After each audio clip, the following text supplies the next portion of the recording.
लोक न्यूज मराठी, आवाज लोकशाहीचा।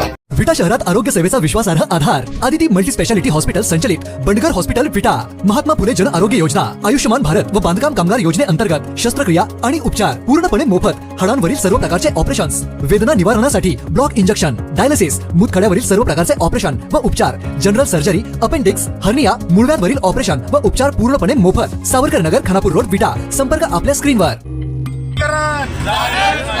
मातंग समाजाच्या आरक्षणाचं उपवर्गीकरण झालंच पाहिजे।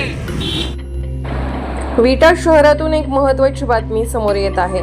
मातंग समाजाच्या आरक्षण उपवर्गीकरणाबाबत शासनाकडून अद्याप ठोस निर्णय न झाल्याने समाजामध्ये नाराजीचे वातावरण निर्माण झाले आहे।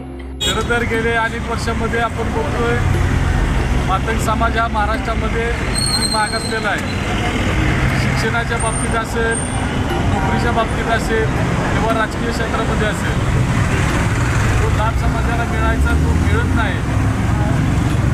त्यामुळे या आरक्षणाचं उपवर्गीकरण व्हावं ही मागणी महाराष्ट्रामध्ये सर्वत्र चालू आहे।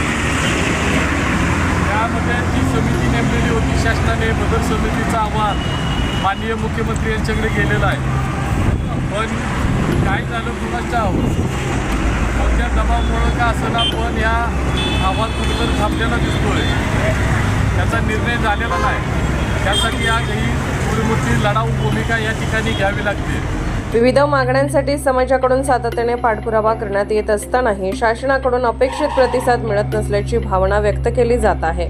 या आरक्षणाचं उपवर्गीकरण जर झालं नाही तर खरा आरक्षण ज्याला हवं आहे, खरी ज्याला आरक्षणाची गरज आहे, असा जो घटक आहे तो नक्की याच्यापासून वंचित, आज तागात वंचित राहिलेलाच आहे। इथून पुढे सुद्धा तो वंचित राहील। त्यामुळे या आंदोलनाची एकच मागणी आहे, ती ठाम मागणी आहे की आरक्षणाचं, मातंग समाजाच्या आरक्षणाचं जे उपवर्गीकरण आहे, त्या उपवर्गीकरणाप्रमाणे ज्या त्या समाज घटकाला, ज्या त्या कॅटेगरीच्या लोकांना ते आरक्षण मिळावं। असं झालं तर प्रत्येकाला न्याय मिळेल।